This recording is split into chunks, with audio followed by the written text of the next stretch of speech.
Okay, so this video is my second video in the series on how to create tournament brackets and the best tournament brackets. In our first video, up there, we talked about some of the most fundamental concepts that we take into account when creating brackets. And then we looked at the performance of brackets for 14 tournaments where we discovered that the single elimination tournament had potential problems depending on how you set it up, but these problems could be overcome if you use a constellation with a wrestleback, or you could use a double elimination tournament and end it all right there. In this video, what we're going to do is we're going to look at 18 tournaments, and these are a little bit more complicated. It's going to be too much to do constellation brackets, just simple constellation brackets with wrestlebacks, but we are going to do double elimination, and that's going to be our approach. But we'll talk about some of the concepts involved in the issues with the single elimination tournament. Remember what we learned from a 4-team analysis in our previous video, that first of all, the 4-team single elimination tournament can get you the correct order of teams, 1, 2, 3, 4, 2/3 of the time if you have a random draw, 100% of the time if you seed it correctly, and you don't even have to seed it perfectly, you just have to have number 1 and number 2 separated so that they don't meet in the first round. If you do have them in the first meeting in the first round, you can use consolation rounds to get with a wrestleback in order to get that. And so we could use a 6 matchup to needed to clarify the true second place team. That's what we used for the wrestleback, was the true second place. On the other hand, you could always use a double elimination tournament, but that always gets you an extra match in there somewhere. So let's now consider the concept for an 8-team tournament. So here's the bracket for an 8-team single elimination tournament, and I have them in this case seated. I'm going to use a laser pointer this time so you can see that a little bit better on the video. We have them seated accurately with 1 versus 8, 2 versus 7, etc., etc., etc. Given that 8 teams in here, there are actually 315 unique ways that you can see, or that you can put teams into an 8-team bracket, and that's only taking into account you're not doing home field advantage. We talked about that in the last video about home field advantage versus non-home field advantage. That is, if there's no home field advantage, there are still 315 unique draws. This is the properly seated, or best seated one, correctly seated one that you have from there. And if you look at the outcome for that, 1 goes on and wins, 2 comes in and finishes second, beats 3 in the semifinals, 1 beats 4. And so that gets you your number 1. And so number 1 always wins in a single double elimination tournament. If I put a consolation in here, just a 3rd versus 4 consolation competition in here, I can get the correct order 1, 2, 3, and 4. And I do that if I have them properly seated.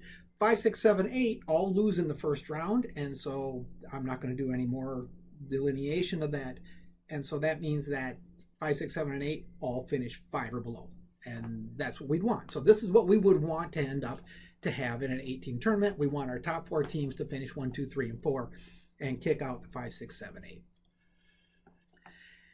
If you turn this into a random draw, it gets a lot more complicated, because what we're going to do is now we have what place are they going to finish, 1, 2, 3, or 4, and then 5 through 8 in here. If you have a random draw, number 1 wins 100% of the time, as always. But we kind of saw this when we talked about the 4-team tournament. What is the probability that team number 2 is in the same bracket as team number 1? And now when it comes to an 8-team tournament, now the question is, what is the probability of team number 2 being in the first round against team number 1?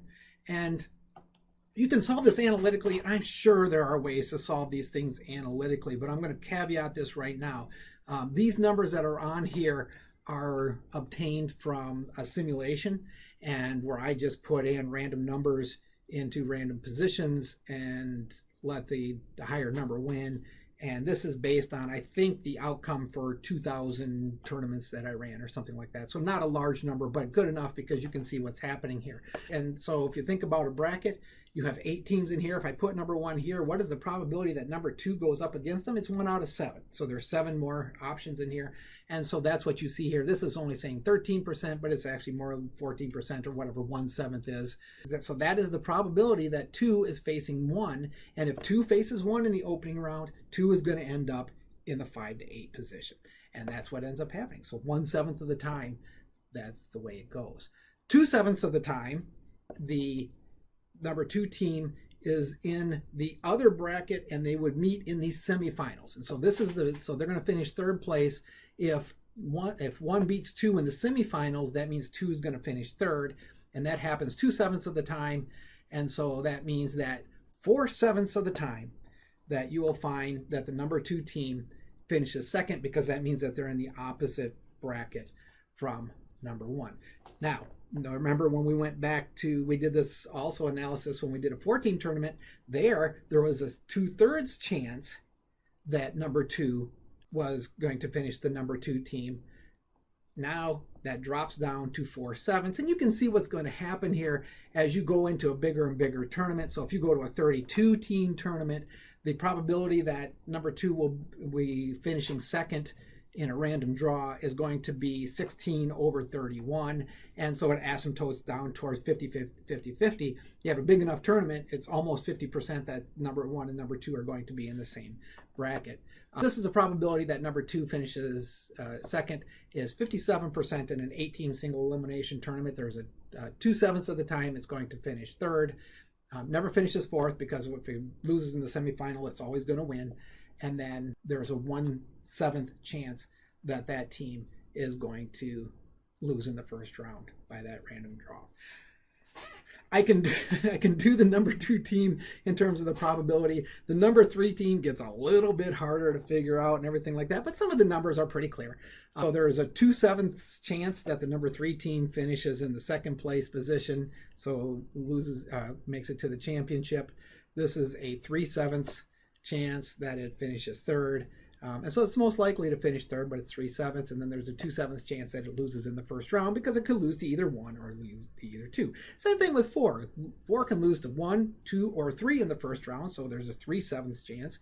By the time you get to 5, there's a 4/7 chance, because it can lose to 1 through 4, so there's a 4/7 chance of losing in the first round. 6, there's a 5/7, 6/7, and 100% chance that number 8 will lose in the first round. So you can see some of these things work out analytically, and you can see those numbers and stuff like that. Even some of these numbers, whenever you see the 14, 29, 43, or 42, that's it, 43. So 14, 29, 43, 57, 71. These are straight probabilities based on how many 7ths it is. But then you get interesting things like, what is the chance that the 5th best team makes it into the championship and finishes 2nd? There's actually a 3% chance that number 5 team will make it into the championship. So that means it has to get past the 1st and 2nd round, and because it can match up against 8 in the first round and 6 in the 2nd round, and there you go. And so then it gets there. So that's a possibility that can happen. There's a 5% of a chance, and so there's an 8% chance of number 5 finishing either 2nd or 3rd. And remember, 3/7 of the time it's actually finishing in the top half, and that's something that we don't want. On the other hand, by the time you get to the 6th one, the best position for the 6th best team comes in 4th. 7th team can also finish 4th. Goodness gracious, and so they can, all they got to do is get past the first round, right? As soon as they get past the first round, then they're there, and that's what happens in a single elimination tournament. It all makes sense, I'll agree. On the other hand, is it really satisfying? There's only a 57% chance that your 2nd place team, the team that loses in the championship, there's only a 57% chance that it's the 2nd best team. The team that wins the consolation is less than 50-50, more likely than not to be the 3rd best team. Not a lot of satisfying results here. I really, single elimination tournaments just have these limitations, and that's what happens. So we can see this, and I said we can see the probabilities here are based on the 7ths, and so the probability that 2 is opposite of 1 is going to be 4/7. The probability of it's in the same half as one, which means it's in the second bracket, is 2/7, and the first meet in the first round is 1/7. So you can really see that it's pretty straightforward on how the probabilities work in this regard. It's a little more complicated when you talk about the probability of the fourth place team finishing second. And so this is where the simulations come into play. The rest of it's all going to be simulation, because I'm not going to worry about doing analytical calculations on these types of things. And I said, we talked about this, the probability that each of these teams wins in the first round based on how many teams are ahead of them. Number 2 has one better team, and so it's a 1/7 chance of losing the first round. 8th best, the worst team, all the teams are better than them, so they're a 100% chance to lose in the first round. So that's what that number tells us right here. These are the ones that are interesting to me. 5th place, the fact that the 5th place can finish second or third, I don't like it. The fact that the second place team doesn't finish in the top half, I don't like it. So these are the ones that we really want to correct in terms of our tournament. So then we go to a double elimination tournament. Here's a double elimination bracket for 8 teams. You got their winners bracket over here, and then you got the losers bracket over here. So loser goes there, winner of the losers go there. This is a loser from the first side, comes back to this side, and so there's something that's worth talking about, though. So we can set up a regular double elimination tournament, and there's an interesting thing that works that's about it. So we're going to give them these all names and everything like that, and think about the teams that are in there. The question is, which loser do we bring back to which place in the losers bracket? So, for example, we could just take this group up here. So the way you do it is that the loser of game 7 is going to have to move to the losers bracket, and so we'll bring them back and put them into game 9 and face the winner of game 5. And then we got the loser of game 8 comes back here. And so this is one way that you can actually bring those losers back. And then loser of game 12, which is this one here, comes back to there. They have to battle it off here in a true double elimination tournament. The winner of this one has to come back and beat the winner of game, or the winner of the championship bracket has to beat them twice in order to get their 2 losses. In our approach, there's no probability involved, and so remember that the better team always wins, and so that this team here will have always beat the team on the other side, and so is always going to win in that respect. So when we talk about this, when we get to the double elimination bracket, there's actually a new wrinkle that's involved that we have in our 8-team tournament. So the question is, which losers bracket position does the loser of game 7 to go to? In this version here, I brought him over into game 9, but I could, in principle, take the loser of game 7 and move it down to game 10. This one here, and so I'm just making this stuff up here, is that this is the loser, and we're going to keep him on the same side of the bracket. So he starts on the top, and he's going back to the top side of the bracket, and so the loser is going to stay on the top or the bottom, wherever they start. I'm going to call this a homostatic approach. I don't know if there's a better word for it, but we're going to keep them in the same side of the bracket that they were. So homostatic. So stay the same. That's the way I came up with that. So we're going to use a homostatic approach. And so that's one way to do our double elimination tournament. Now there's a second way to do it. We could do where we take the loser of game 7 and flop them down to game 10, and then take the loser of game 8 and bring it up to game 9. And this is what we're going to call a crossover approach. And so we have a homostatic approach where they just go the same way, and then crossover approach where they cross brackets, and we move the loser to 7 into the lower bracket instead. All right, so this is our crossover. So that's what. Now back to this. Version 1 is going to be the homostatic approach. So let's talk about the homostatic approach first. So here's what you get when you do the results for the double elimination for a homostatic approach. Same type of graph that I showed you before. Now we don't have just lose in the first round. We have, if you lose in the first round, you go to the losers bracket, and then I'll just go back. You go to the losers bracket. If you lose game 5 or game 6, that meets you at position 7 or 8. The first one's eliminated. Losers of game 9 and 10 become the second one eliminated, so we'll call them 5 or 6. And then after that, it's the loser here is number 4, loser here is number 3, and the loser here is number 2. And so we can get 1, 2, 3, 4 without having a consolation. And so we can have positions 1, 2, 3, and 4 done naturally. 5 and 6 are going to be grouped together. 7 and 8 are going to be grouped together. It's a double elimination tournament, so the top 2 teams always finish 1 and 2. And now we look at the possibility of what happens with, for example, team number 3. Team number 3 finishes third 86% of the time. That's 6/7 of the time, and I'm sure there's an analytical way that I could come up with that, but I'm not going to waste my time to do it. On the other hand, if it doesn't finish third, it finishes in that 5 to 6 position.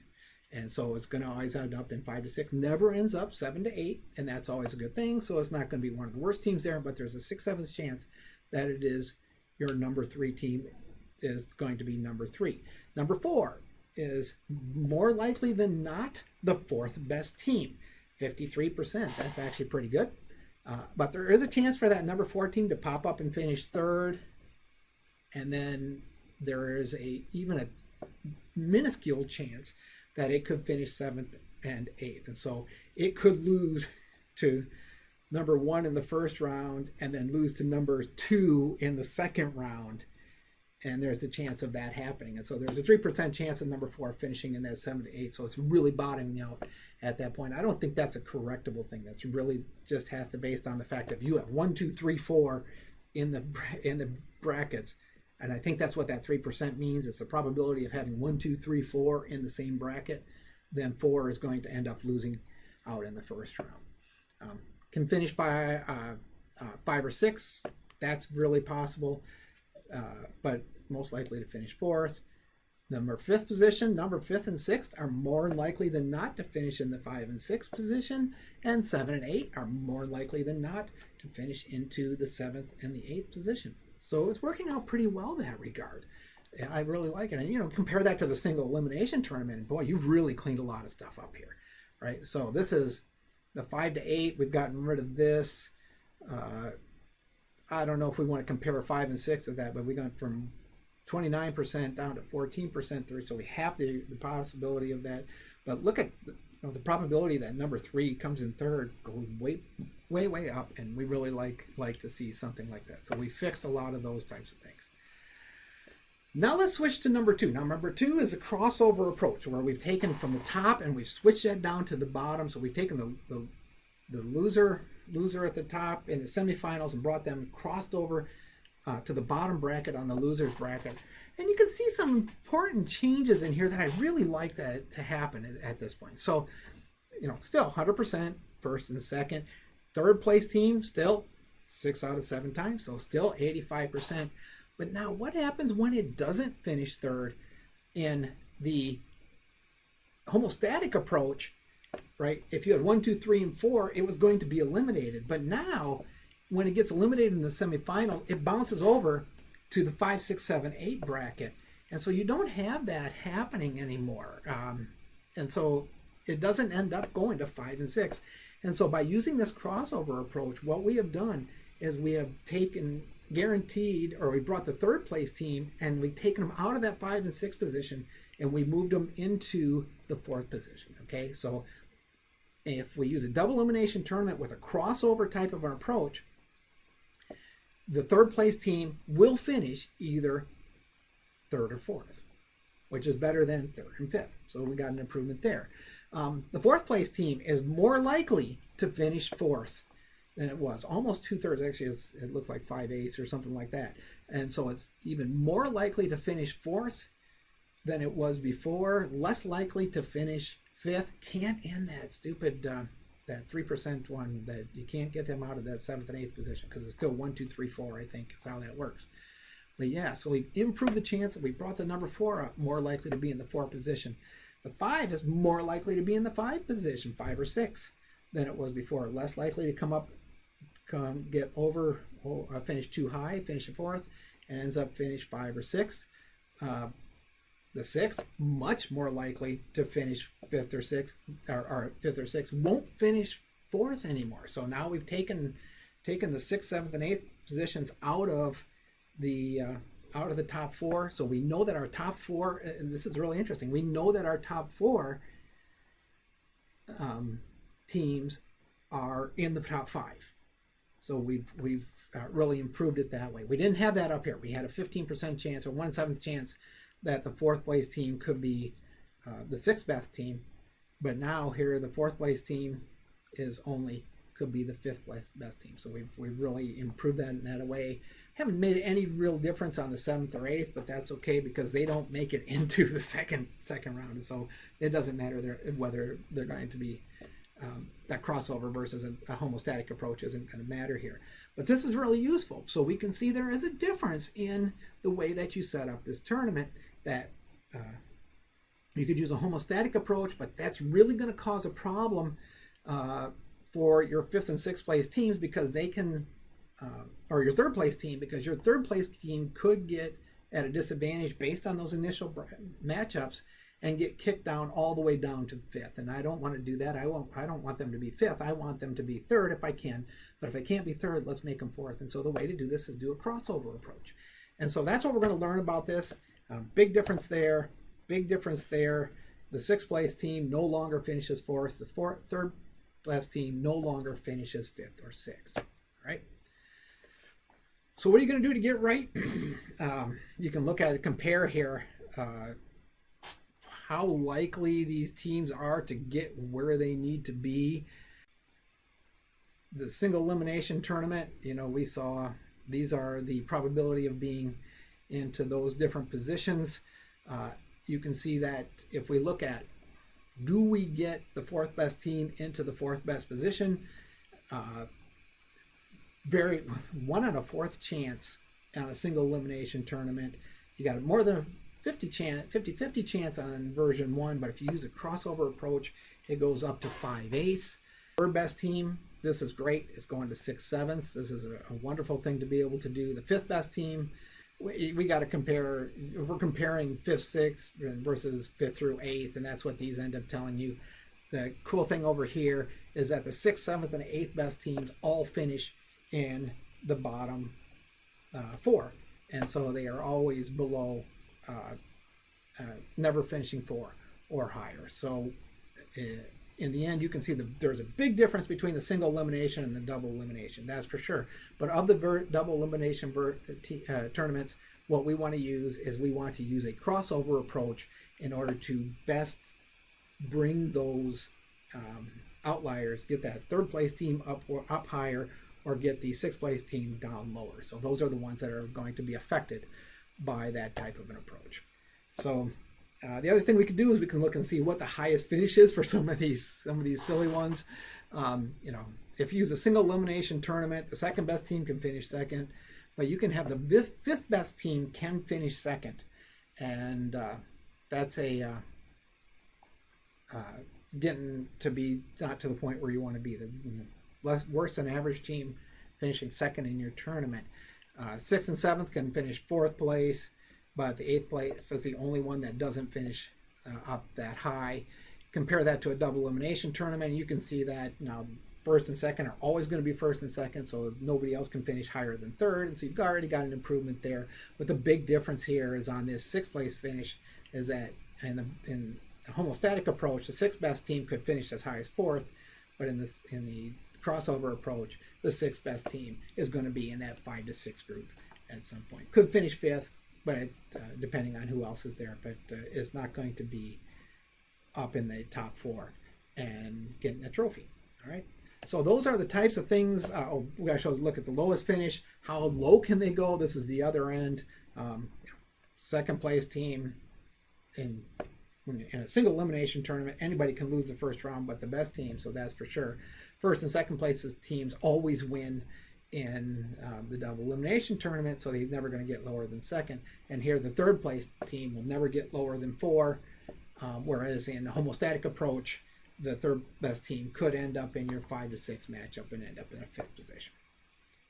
I think that's what I have to say. Yeah, so we'll conclude into this. This is a lot shorter video, but I think we have a lot. We've got the fundamentals down. With an 8 and 8, with 8 and 18 tournament, single elimination tournament, more important to have correct seeding because there's so many different possibilities. 315 different ways to put these teams in And so it's more important to get that first and second team separate from each other and to get a good seeding. And so you really have to work hard to be able to do that. The double elimination tournament is much more effective and flexible, and you can even get the third place team right 85% of the time. That's pretty good. If you can, so number one is right, number two is right, and third is most likely right, you're doing pretty good at that point. But we also learned that using a crossover approach for the losers bracket gives us even better results. And so it's going to be a lot better if we use a crossover approach than a homostatic approach. I've seen tournaments that do both, mainly due to ignorance on the tournament director's part. But now you know that an eight-team double elimination tournament with a crossover losers bracket is going to be a very effective way to get your teams to the top. Where we're going to go into the next one is going to get a little more complicated, because once we get to a 16-team tournament, there's a lot of different crossovers, and you can do combinations of homostatic here, crossover here, and there's a lot of permutations, and it's going to take me a while to come up with the math on that and do all the simulations. Once again, I'm going to simulate all those data. It's not too hard to actually do this to get a pretty decent answer. And we'll find out what is going to be the best crossover approach for a 16-team tournament. And that'll be in the next video.